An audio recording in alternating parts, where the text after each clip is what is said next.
Вітаю, шановні глядачі.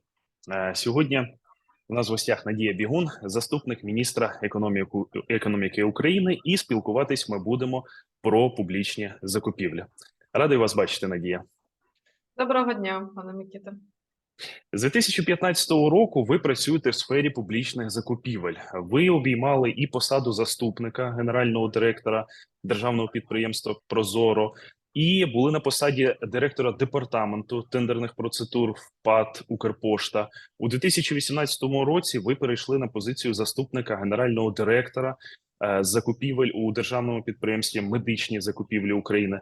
З 2019 року ви працювали на посаді директора із закупівель «Укроборонпром», і, власне, з липня 2022 року були призначені на посаду заступника міністра економіки України.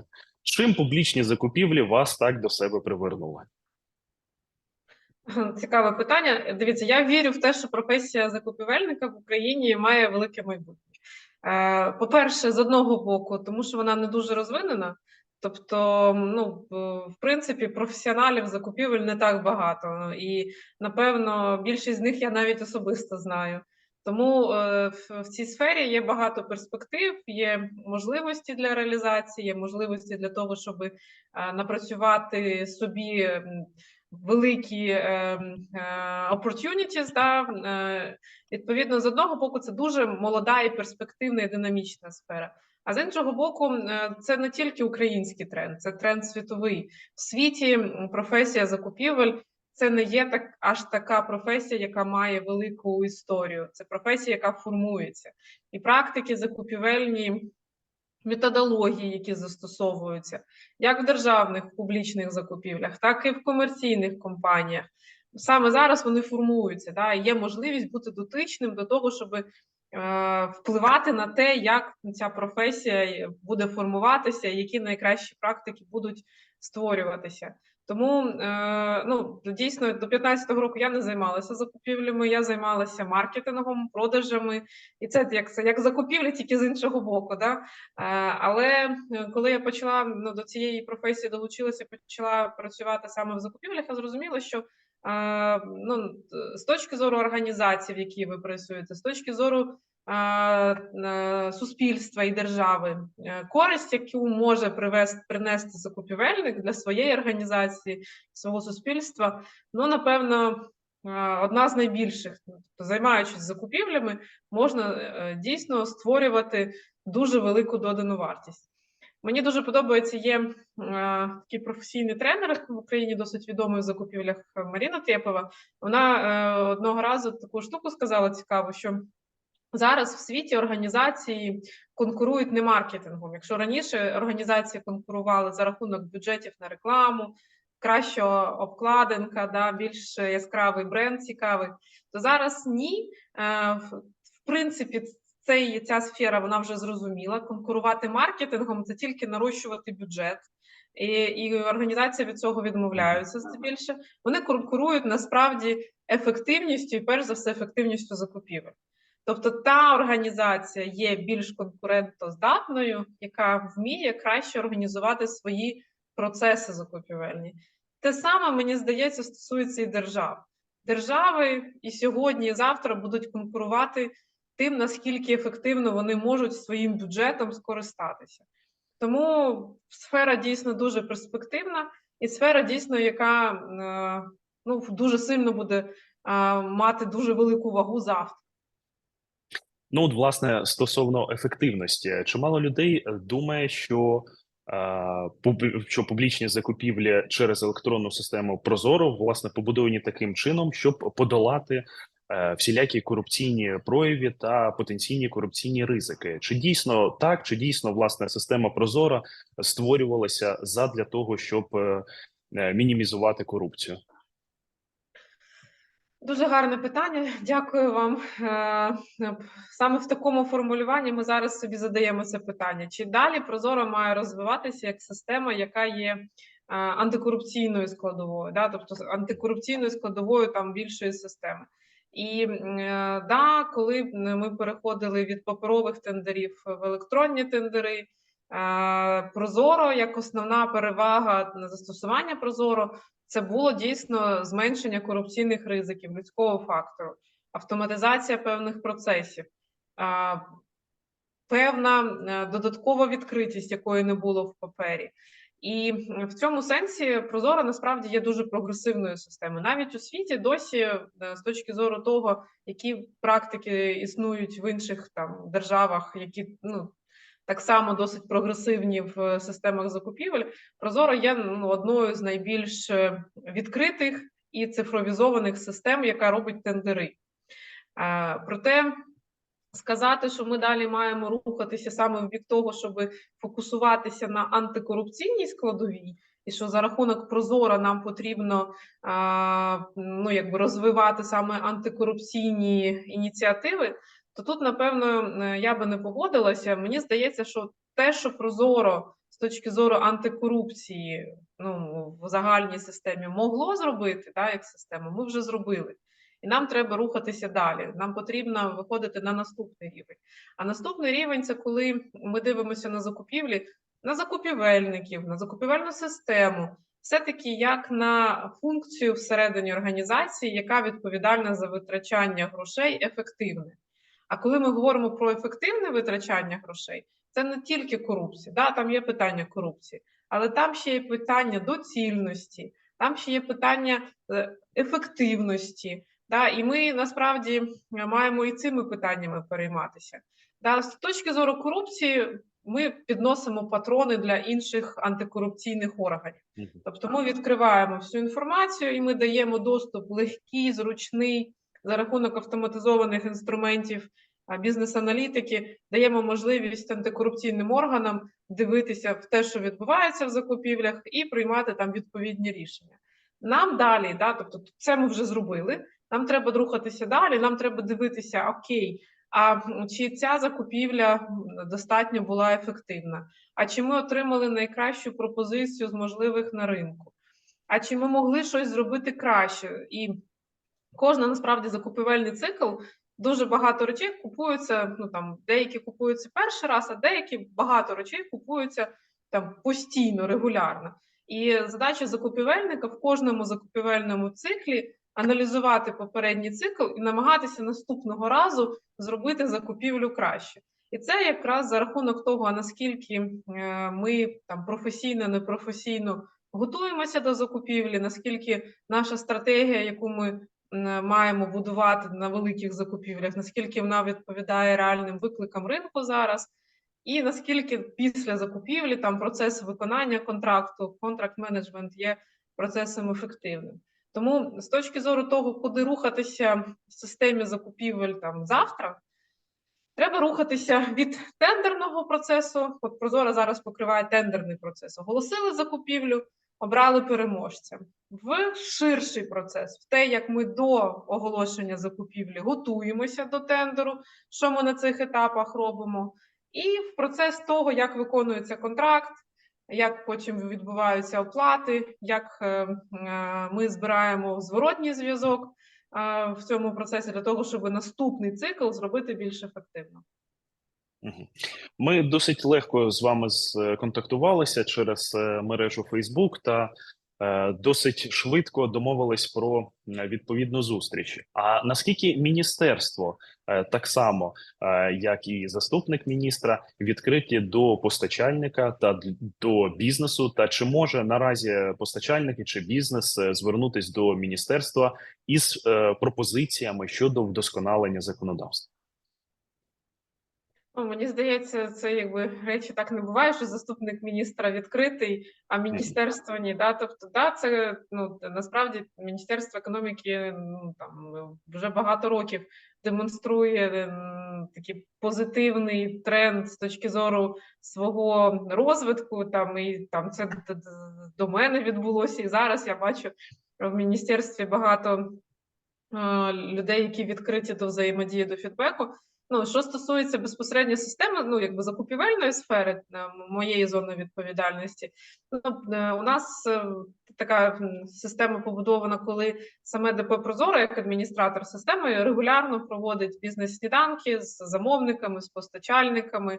І це постійна робота. Плюс у нас є майданчики в системі, там, де ну, бізнес і замовники безпосередньо реєструються, і там знову ж таки є канали зворотнього зв'язку, кол-центр, інші канали зв'язку, через які йде взаємодія з ринком і збирається зворотній зв'язок. Тому, ну, звісно, що там міністерство – це сервісна функція державна, але сервісна функція для населення. Звісно, що там ми працюємо для того, щоб реалізовувати ті очікування, які у суспільства до нас є. Відповідно, ну, намагаємося будувати такий системний зворотний зв'язок, коли у нас є максимально широка картина того, які очікування є. У вас є досить цікава стаття на «Економічній правді» стосовно того, що певні питання лишаються в тіні, і зловживання на самих тендерах – це є лише верхівкою айсберга. Найбільша ж проблема коїться у процедурі, що передує проведенню торгів. Чи дійсно замовник потребує здійснення закупівлі, чи правильно складено технічне завдання, чи ефективно вирішує закупівля наявну проблему замовника тощо. У зв'язку з цим постає питання, чи бачить на даний момент міністерство механізм боротьби із такими тіньовими проблемами? Ну, да, це ж, в принципі, я про це трошки там раніше говорила, що ми маємо рухатися вперед, еволюціонувати, тобто тендерний процес ми вичистили більш-менш. Та, там ще є певні складнощі, але загалом закупівельники вміють більш-менш тендери робити правильно. Нам треба вичищати процес до того, як тендер оголошений, і насправді процес після того, як тендер відбувся і укладається договір, там також є куди покращувати ефективність. Тому да, у нас багато є ініціатив з точки зору того, як рухатися в той і в інший бік. З одного боку, там, де ми говоримо про контракти, ми зараз в системі реалізовуємо електронні контракти. Це дозволить, ну, по-перше, стандартизувати контракти. Тому що, коли ми говоримо про ефективність закупівель, треба не забувати про ті обсяги ресурсу, які витрачаються на супровід процесу. Ми це не рахуємо так по-чесному, да, там рахується економія, рахувалося, да, ще якісь показники. Але скільки часу людського труду витрачається на те, щоб там цей процес реалізувати, по-чесному на це не дивилися, да, там якісь прикидки колись робили. Але от такий простий приклад. У нас немає типових договорів в країні. Кожен тендер замовник має оголосити і покласти туди в тендерну документацію якийсь договір. Як ви думаєте, як багато є організацій замовників, які еволюціонували, дійшли до того, що всередині в організаціях вони мають типові договори, щоб в кожному тендері там люди не намагалися створити щось нове. Це ж ресурс написати договір, а потім ресурс його погодити там з юристами, з іншими службами. І відповідно, ну, тобто, якщо рахувати з цієї точки зору, то неефективність наших закупівель вона досить висока, в тому числі за рахунок того, що у нас не стандартизовано багато документів, які могли би бути стандартизовані. Це з одного боку, а з іншого боку, коли договори стандартизовані, це дозволяє уникати ну, багатьох проблем, в тому числі і зловживань насправді. Коли за рахунок, ну, скажімо так, від бізнесу це називається, вони кажуть, що наші права і зобов'язання не врівноважені. Да? Тобто, якщо я, як продавець, бачу, що ну, договір формує замовник, не можу зайти в договір, тому що у мене тільки одні зобов'язання, ніяких прав, то це також спосіб відлякнути, там, відлякувати ринок, та, і в такий якби спосіб давати сигнал, що тут я не чекаю конкуренції для замовника. Тому це також є один із факторів того, як зробити закупівлю більш конкурентною, залучити більше ринку, типові договори. Тому ми будемо рухатися в цей бік, робити типові договори, і вони будуть електронними. Це означає, що та інформація, яку ми можемо потягнути з тендера і не мати, знову ж таки, ризика, що під час перенесення даних з тендера в договір щось загубиться, зміниться, чи не буде відповідати потім договір тому, що планувалося чомусь. Да? Оці всі речі можна буде виправити. Плюс, ну, це, знову ж таки, зручність, економія часу, операційні кости зменшуються на супроводження процесу, і це допомагає загалом процес зробити ефективніше. І тут, в принципі, все зрозуміло, цифрові договори, а потім цифрові оплати, да, електронні інвойси, електронні рахунки і електронні оплати. Насправді, якщо подивитися на країни Євросоюзу, то вони, наприклад, пішли діджиталізувати закупівлі з цього боку. Вони спочатку автоматизували оплати. Тому якби тут зрозуміло, що треба робити. Робота цей проект великий і непростий насправді, тому що він на стику між там системою закупівель, казначейством, Міністерством фінансів. Але я дуже сподіваюся, що в цьому році ми контракти принаймні в цьому році запустимо, а оплати і спробуємо автоматизувати саме процес того, коли оплати мають відбуватися. Там також можна зменшити кількість ресурсу, який витрачається на супровід цього процесу. Це вже буде трошки згодом. От що стосується етапу до тендеру, як готувати технічне завдання, як готуватися до тендеру, то те, що ми бачимо, що можна було би зробити, можна було би так само зробити певні типові специфікації по простим предметам закупівлі. Ну, наприклад, електроенергія. Ну, вона насправді, скажімо так, вона проста, як закупівля, і непроста одночасно, тому що там треба розібратися. І не завжди, наприклад, у невеличких наших закупівельників, яких більшість в системі, да, у нас в системі до війни було 33 тисячі замовників. Більшість з них, це там десь половина, може трошки більше, це були замовники, які робили декілька закупівель на рік. Тобто комунальні заклади, школи, лікарні, які могли насправді, ми знаємо, що є поріг в законі, да, якщо ти понад поріг купуєш, то ти маєш проводити відкриті торги. Якщо менше порогу, то там спрощено законодавство.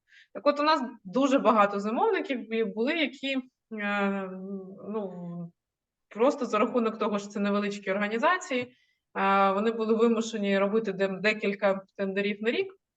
Це здебільшого були прості закупівлі: електроенергія, газ для опалення, паливо, можливо, ще пару категорій. Але з точки зору складності, то, в принципі, там категорійний менеджер, який в категорії електроенергії розбирається, він, якби один раз треба розібратися, і потім ці закупівлі дуже просто можна робити.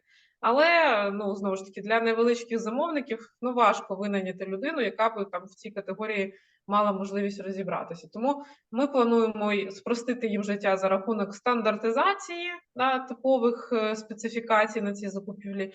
І також у нас є наш інструмент Прозоро Маркет, в якому, в принципі, зараз ми бачимо, під час війни він себе дуже гарно зарекомендував за рахунок того, що у нас там дуже висока конкуренція і кращі ціни, аніж у відкритих торгах, тому що є прекваліфікація, яку робить ЦЗО, Центральна закупівельна організація, і постачальники тільки оновлюють свої ціни на запит ціни пропозиції. Ми думаємо, що ми будемо розвивати цей інструмент саме для таких кейсів, там, де закупівельник прості предмети закупівлі купує пару разів на рік, тобто йому немає сенсу там цей ресурс витрачати на те, щоб навчити людину. Що стосується великих закупівельників, у яких там складні закупівлі, то тут, напевно, нам треба працювати з кваліфікації в тому числі, тому що, от я не знаю, може бачили, ви не бачили, у нас на минулому тижні була оголошена перша закупівля з урахуванням вартості життєвого циклу. Це, там, Total Cost Ownership, в принципі, така практика дуже прогресивна і в цьому світі прийнята. От у нас в законодавстві вона теж з'явилася декілька років тому, але якби жодного успішного кейсу поки не було. Тому насправді це також така еволюція, шифт в бік того, щоб навчитися купувати не тільки по price only, да, а вміти враховувати інші фактори, які впливають на вартість володіння. Да, і, ну, тобто це спонукає, ну, як професію закупівельників орієнтуватися на вищі стандарти, навчатися, рухатися до того, щоб вміти застосовувати такі підходи і практики. Мгм. Ну, от, до речі, ви зазначали стосовно електронних договорів, цифрових договорів. А чи планується робити електронну документацію? Тому що ми от Тендерно.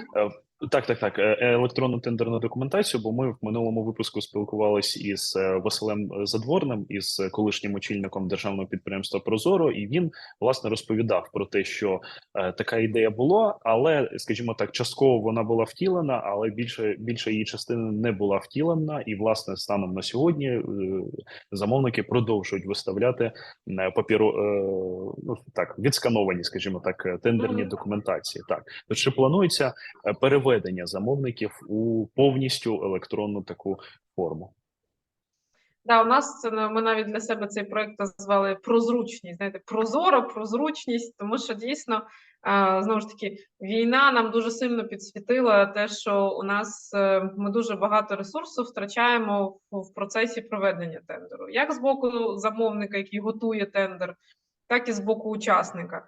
Коли почалася війна, у нас просто навіть іншого шляху не було, як скасувати тендери, сказати, що ну немає можливості закуповувати в цивілізований нормальний спосіб, тому що це потребує багато ресурсу.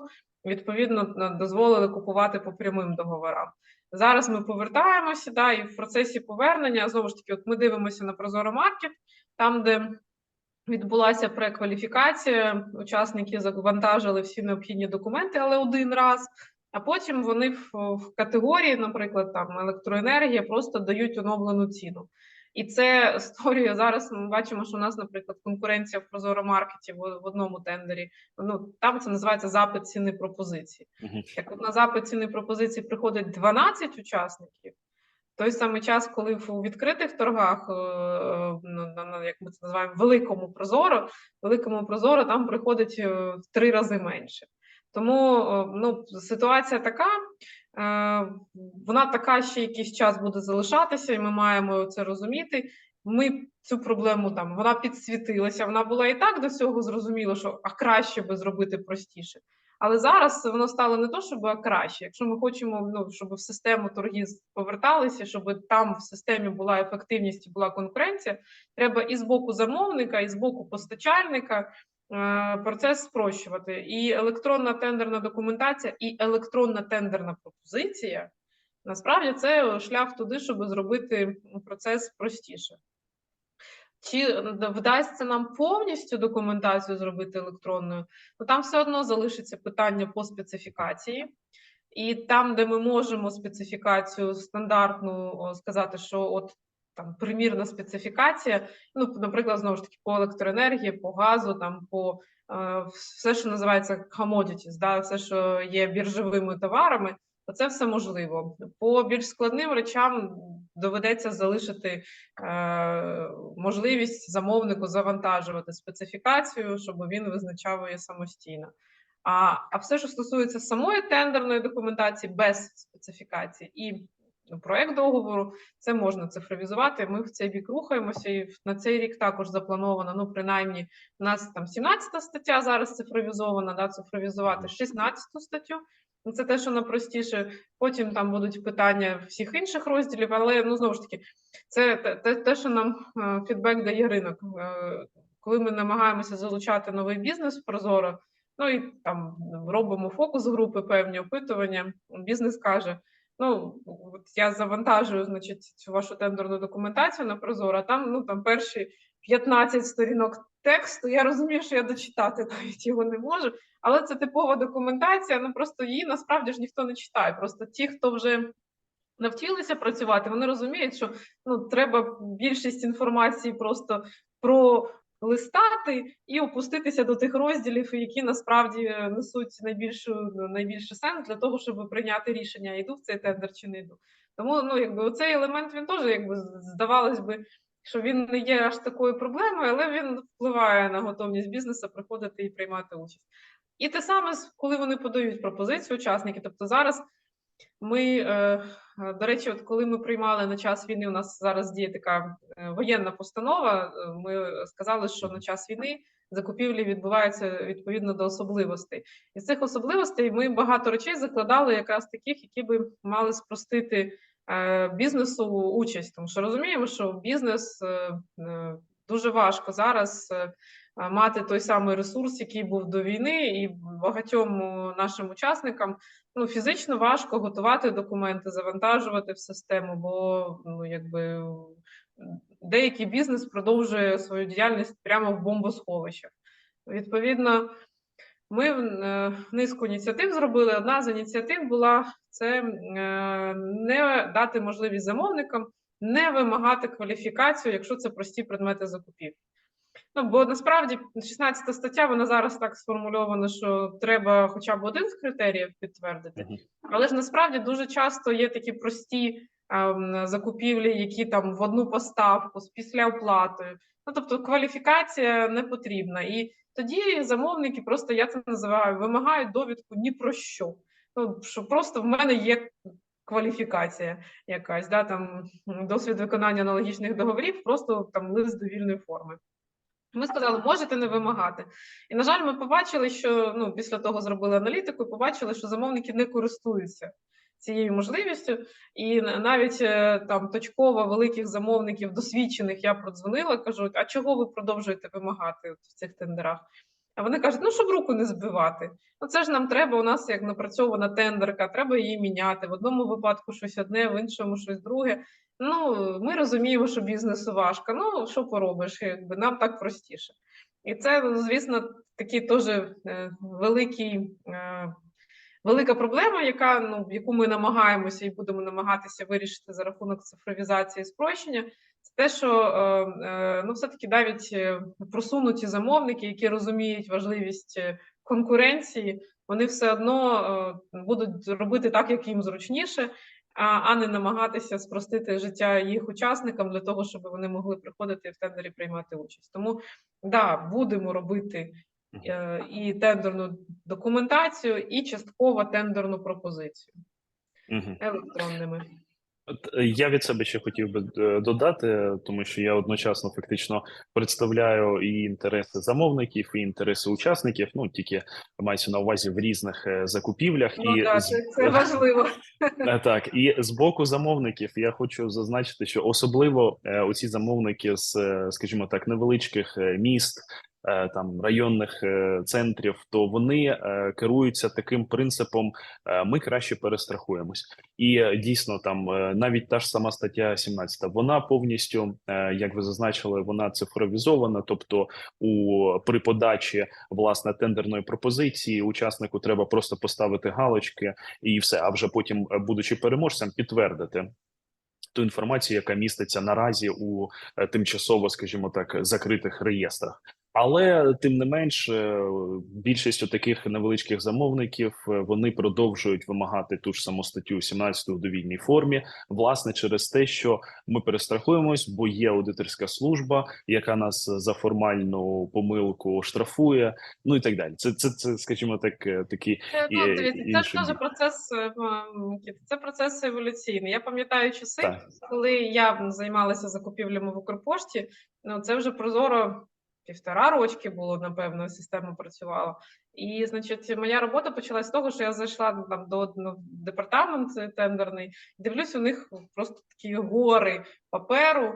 Я питаю, що це у вас, це ж щось старе з часів, значить, паперових тендерів? Ні, кажуть, це ми з Прозоро видруковуємо всі протоколи і кладемо, бо ми боїмося, значить, що в Прозоро воно коли-небудь зникне. І тому все, що відбувається в Прозоро, всі пропозиції, все на світі, ми ще раз видруковуємо, ми зберігаємо. Так вони там ще якийсь час позберігали, але це такий процес якби ментальний, який в голові має перш за все відбутися, що не потрібно цього робити, це зайвий клопіт.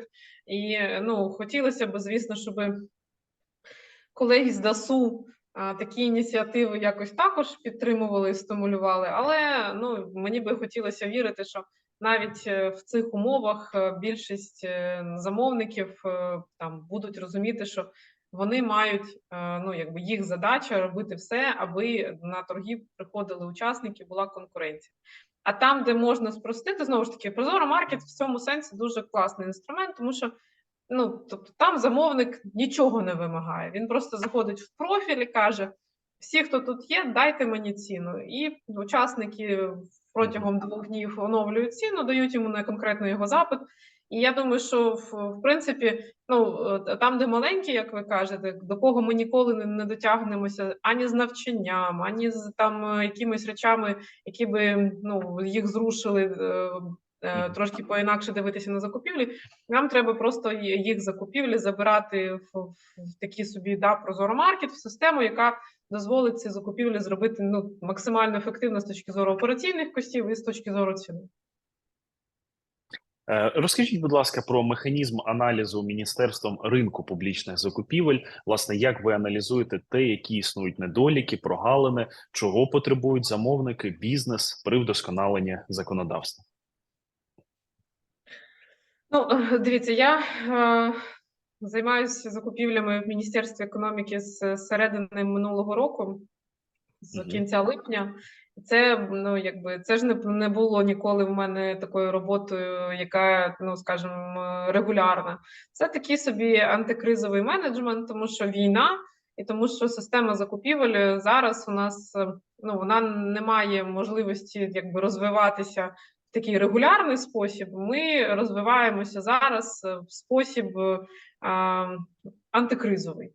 Тобто війна змінює дуже стрімко ситуацію навколишню, і ми маємо на це реагувати так само швидко. І тому ну, у нас зараз на час війни є ця постанова воєнна, в неї ми вносили низку змін, мені здається, 4 рази, якщо я не помиляюся, ми робили зміни до постанови.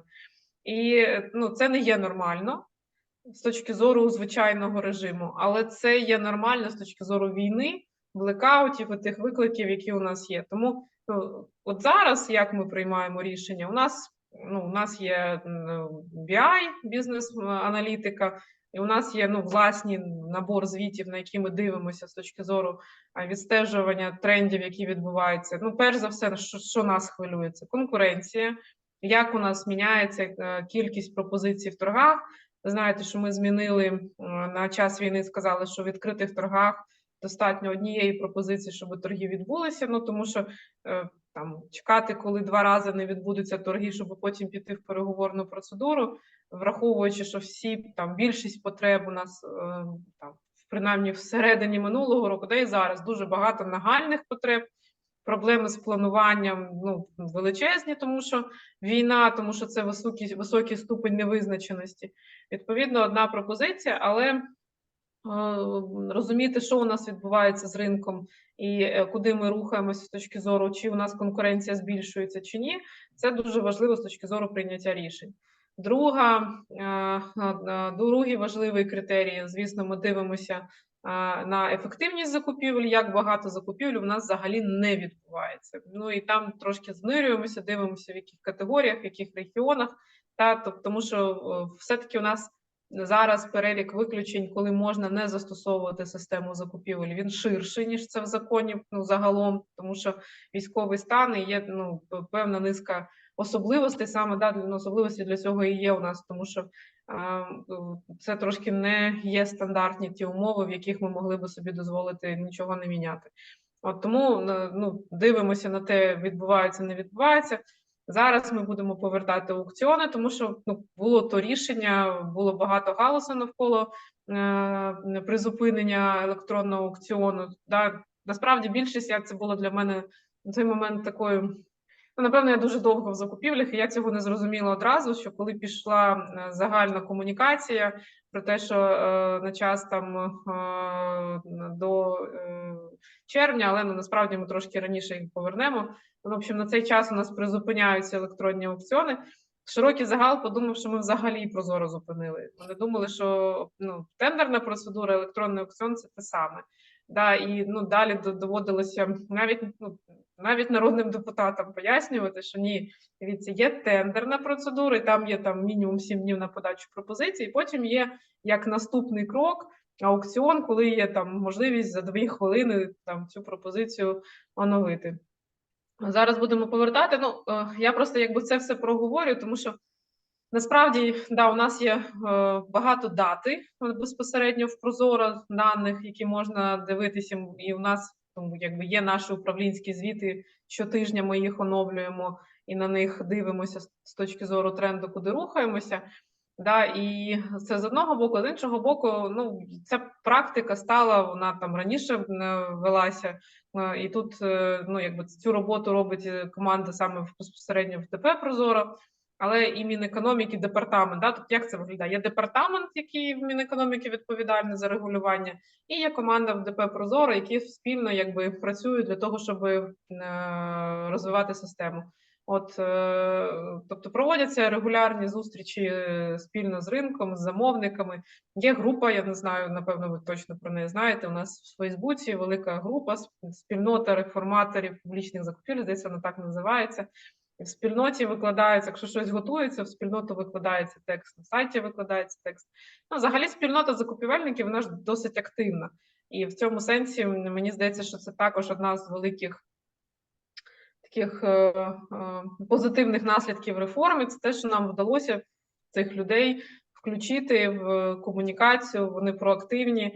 Там багато людей, ну, безпосередньо мене знають, і як ви мені в Фейсбук не писали, так багато людей пишуть, якщо у нас десь є які речі, які потребують уваги, ну, тобто закупівельники, професіонали мені про це пишуть, то саме і учасники, є такі учасники, які найбільш активні і там активно приймають участь, вони також якби з фідбеком приходять, але, ну, якби, знову ж таки, є регулярні речі, які ми робимо, там сніданки і зустрічі, а є такі ситуативні фідбеки, ми на нього також там реагуємо, до нього відкриті.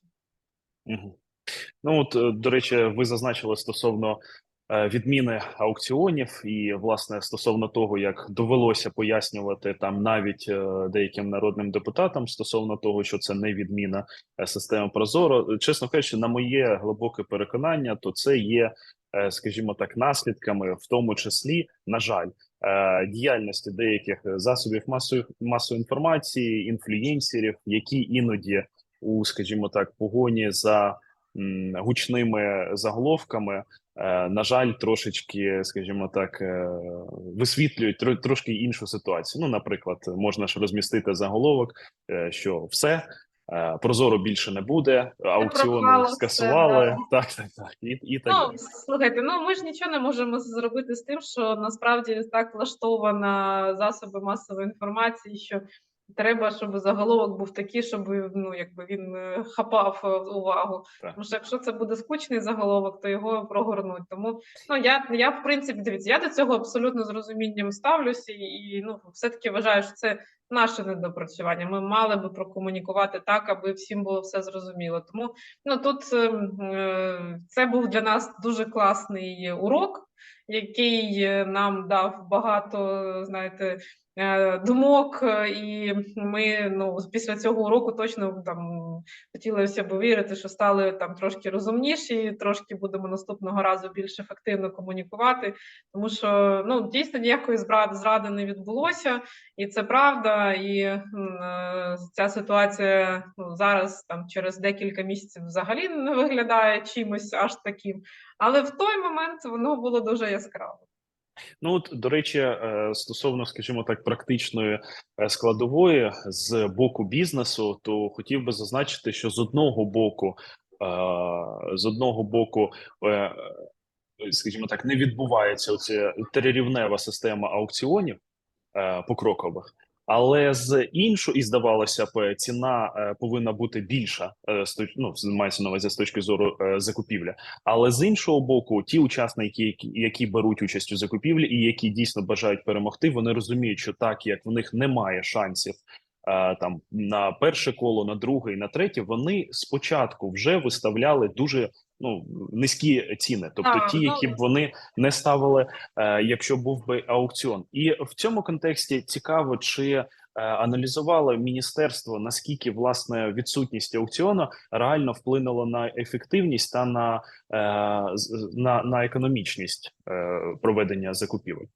Все так і є. Дивіться, дійсно, в принципі, в цьому і полягала стратегія. Насправді, так що з одного боку, да, були скарги від учасників про те, що це не таємниця. Там і на Прозоро в новинах можна про це побачити. Нам доводилося декілька разів переносити аукціони. У нас особливо жорстокі були блекаути. Мені здається, це листопад був, коли там от прямо у нас в Києві не було добу світла, десь навіть більше, і тоді ми ще не мали там всіх цих генераторів і так далі. І навіть мобільні станції почали відключатися, навіть мобільний інтернет не працював, і були тоді звернення на Прозоро з проханням перенесіть аукціони на інший день, тому що там учасники розуміли, що вони до завтра не зможуть, була висока ймовірність. І там, насправді, це ж якби і стало, і спонукало на нас приймати ці рішення, тому що ми не знали, як ситуація з ракетними атаками буде розгортатися. Це зараз, знаєте, коли вже зиму ми пережили, воно виглядає, що, в принципі, нічого ж такого прям страшного не сталося.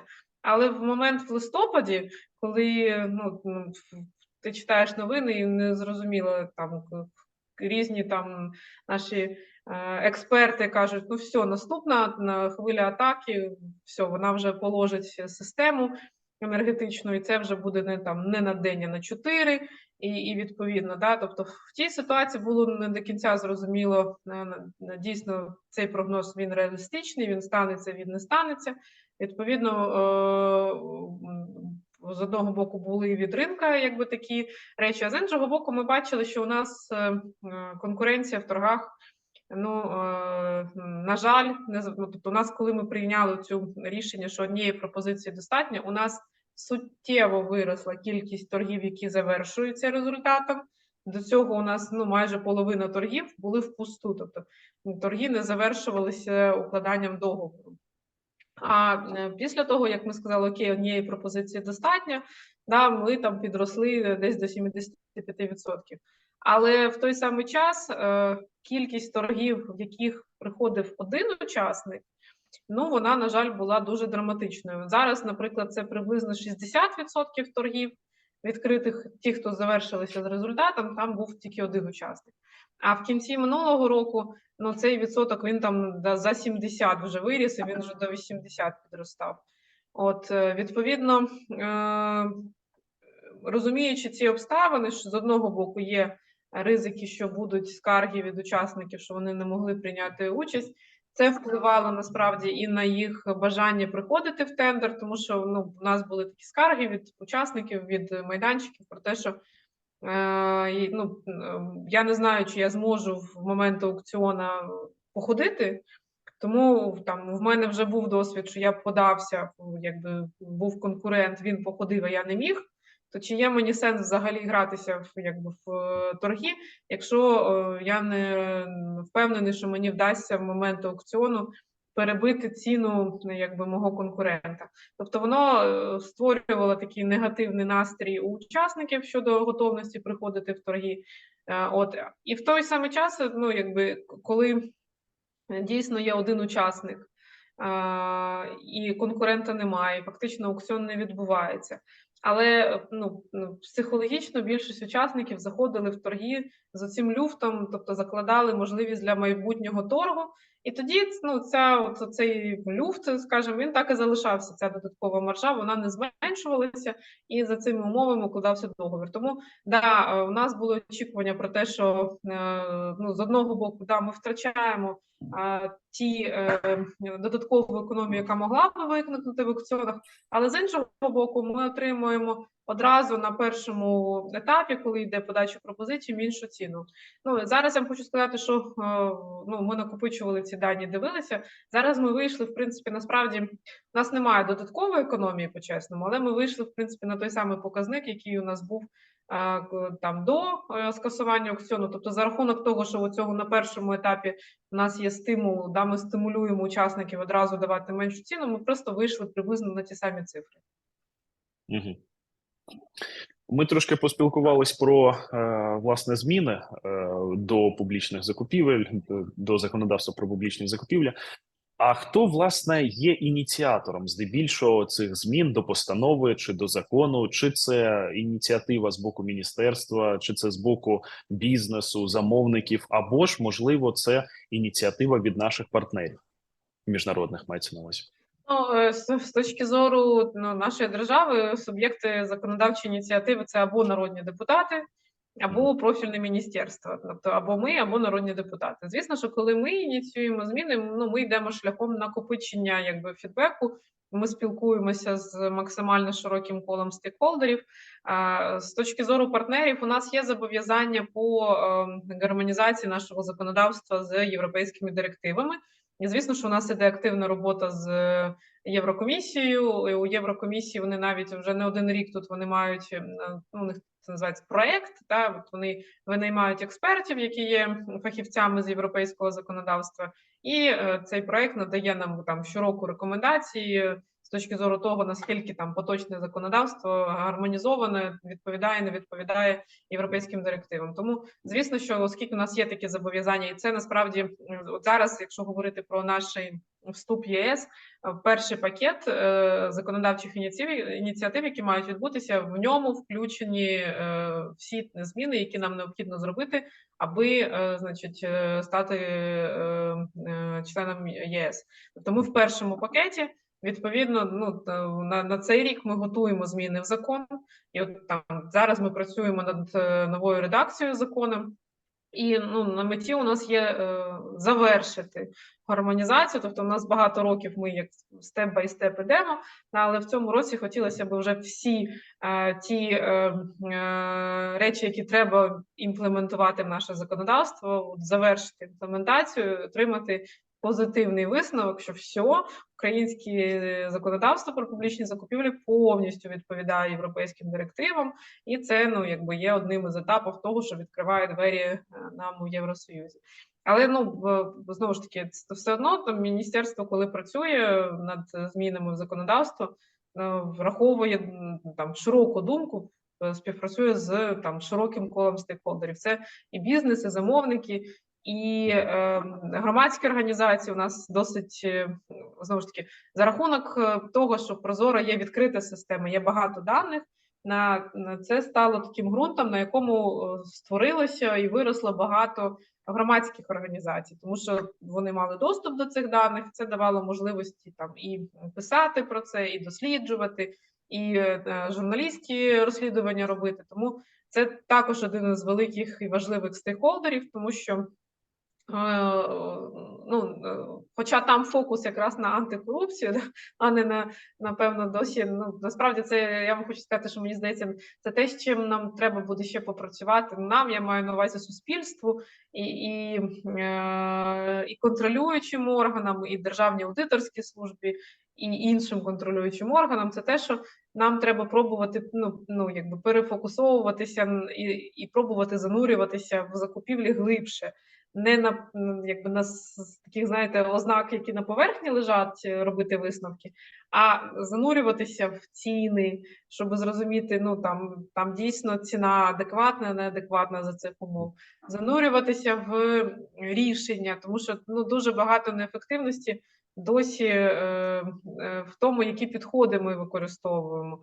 Тобто, банальний приклад, не знаю, чи в тій статті, про яку ви згадували в «Українській правді», але десь я писала, що можна скільки завгодно там, я не знаю, закупівельника, який купує транспорт для своєї організації, його скільки завгодно там казати, що там якісь в умовах документації там заточки, не заточки, що він під конкретний Land Cruiser виписав цю документацію. Але треба говорити, що Land Cruiser не потрібний. Що Land Cruiser 3 літра, він не ефективний, не економічний, що навіть якщо це керівник цієї установи для нього купується, то він може їздити не на Land Cruiser, а достатньо якоїсь там Фабії, наприклад, і так далі. Тобто, от коли ми перейдемо до цього говорити, що насправді ефективність, вона, якби це трошки навіть про інше треба говорити, про те, що треба застосовувати зелені технології, треба думати про енергоефективність, треба думати про те, що є вартість не тільки придбання, а вартість експлуатації інших характеристик, от на це звертати треба увагу. Тому Так, ми спілкуємося з широким колом стейкхолдерів, і в цьому сенсі, звісно, що ми самі ініціюємо зміни в законодавство, але і народні депутати так само. Але народні депутати здебільшого вони ініціюють такі там якісь більш точкові зміни. А вже якщо ми говоримо про комплексний законопроект, то це наша робота. Ви зазначали про те, що готується ряд змін до законодавства у сфері публічних закупівель. Чи можете поділитись, які новинки власне потенційно можуть з'явитись, або ж ми поки що залишаємо це в таємниці? Ні, чому таємниці? Ми говоримо про відкриту сферу, напевно, тут не може бути таємниць. Нам треба буде врегулювати електронний контрактинг, тому що насправді це частина розробки IT, але там є робота пов'язана з юридичними питаннями, тому що електронний документ, закон про електронний документообіг у нас є. Там визначено, що таке електронні документи, але ця нормативна правова база, її треба ще адаптувати до саме електронних контрактів. Що вважати оригіналом електронного контракту? Чи якщо ти відображаєш в різних системах цей контракт, чи це теж оригінал, не оригінал? Тобто там є питання, їх треба буде визначити. Нас чекає реалізація процедур, які передбачені в європейських директивах. Це відкриті рамки, відкриті рамкові угоди, їх потрібно імплементувати. Потім там в європейських директивах є одна дуже затребувана процедура, яку вони широко використовують, яку в Україні ми досі не зробили, це відкриті торги з обмеженою участю. І ми маємо її теж реалізувати найближчим часом, вибачте. Потім в законодавстві ми думаємо перенести дещо ініціативи, які ми зараз в військовій постанові реалізували. І це теж, на що нам вказували наші партнери. Тобто питання, чи один учасник у відкритих торгах – це окей, не окей, в Європі це окей. Тобто ми думаємо, що, можливо, нам є сенс вже і не повертатися до 2 учасників у відкритих торгах, тому що всі, це така мовчазна згода була, всі розуміли, що привести другого постояти в тендер – це аж не така вже велика проблема. І тобто ми намагалися, скажімо, таку нефіктивну конкуренцію створити, але якусь таку імітацію трошки зробити. І в такий спосіб зробити вигляд, що ні, у нас нормально все в торгах, мінімум 2 учасника. Але це була не справжня конкуренція, і тому зараз у нас ідуть дискусії, чи варто нам повертатися після війни до цієї вимоги, що має бути мінімум 2, розуміючи, що насправді дуже часто другий учасник не є справжнім конкурентом, і ми просто реально не бачимо реальної картини, не розуміємо, де у нас є проблема, де у нас немає проблеми, тому що спонукаємо імітувати конкуренцію. Також є відкрите питання по можливості подавати пропозицію вище очікуваної вартості. Зараз на час війни ми ту можливість дали. Насправді вона дуже мало застосовується. Там всього-навсього, мені здається, 2 тижні тому ми дивилися, десь біля 60 таких є закупівель, де переможцем тендеру став учасник, який подав пропозицію вище очікуваної вартості. З урахуванням того, що у нас 3000 тендерів на день, 60 за півроку – це 0,000. Тому ця практика широко не застосовується. Знову ж таки, в Європейському Союзі це нормальна практика. У них навіть дозволяється деякі види закупівель робити без очікуваної вартості. Тобто ти не кажеш, який в тебе бюджет, а учасники самі рахують і дають свою пропозицію по проєкту. Тому будемо дивитися. Знову ж таки, тут у нас є такі сталі упередження, я би сказала, що за рахунок таких заходів ми нібито впливаємо на корупцію і зменшуємо корупцію. Але ті люди, які займаються закупівлями і які добре на цьому знаються, вони розуміють, що насправді на корупцію це не впливає, тому що корупція не там виникає, корупція виникає в заточках в технічній специфікації, в обмеженні конкуренції, і тому впливу там мало є. Мгм. Ну, це такі загальні основні речі, але ну там ще певні будуть, знаєте, у нас є певні, ну, скажімо, такі колізії, які треба врегулювати, на які звертають увагу. Ну і над цим теж будемо працювати. Ну, до речі, ви зазначили щодо чималої кількості змін у постанові 1178 від 12 жовтня. Ну, те, що власне називається там військовою постановою, але із врахуванням відповідних змін, які до неї вносились. І от власне те, що стосується закупівлі палива, газу, вугілля, то там є певні обмеження щодо технічної складової, окрім кваліфікаційної. Мається на увазі, що замовник не може вимагати тих документів, які власне не передбачені національним стандартом ДСТУ. І з одного боку, це плюс, тому що замовники не вимагають величезної купи тих документів, які взагалі жодного відношення до закупівлі не мають. А з іншого боку, це є своєрідний мінус, тому що деякі національні стандарти, на жаль, або взагалі не містять документів, які повинні підтверджувати якість. Ну, мається на увазі якісь там просто сертифікати якості, скажімо так, в довільній формі від виробника надаються, і все. Але менше з тим, якби от такий експеримент запущено і він реалізовано. Він наразі реалізується для палива. Чи планує міністерство, скажімо так, цей експеримент перенести і на інші предмети закупівлі та обмежити замовників у можливості вимагати документи, які б підтверджували там технічні якісні характеристики товару? Дуже дякую за це запитання. Ну насправді ми ще не підвели підсумки цього експерименту. Тобто, нам треба буде проаналізувати, чи цей інструмент був успішний. Ця ініціатива вона пішла насправді від антимонопольного комітету. Ми спілкувалися з колегами в антимонопольному. Да, ви знаєте, що антимонопольний розглядає скарги в тендерах. І вони нам сказали, що вони проаналізували по категоріям предметів закупівель свої скарги і побачили, що досить багато. Ну, по-перше, цих тендерів багато. Тобто, це та категорія, яка купується всіма. Відповідно, просто доля таких тендерів буде висока. Але все одно по електроенергії, по газу, по вугіллю у них досить багато скарг. І вони, ми з ними зустрілися, і вони звернулися, кажуть: дивіться, так же не має бути, це прості предмети закупівлі. Там немає предмету для оскаржень, широкий ринок, чому так відбувається? А якщо зануритися і подивитися, чому так відбувається, то навіть в цих предметах закупівлі там деякі замовники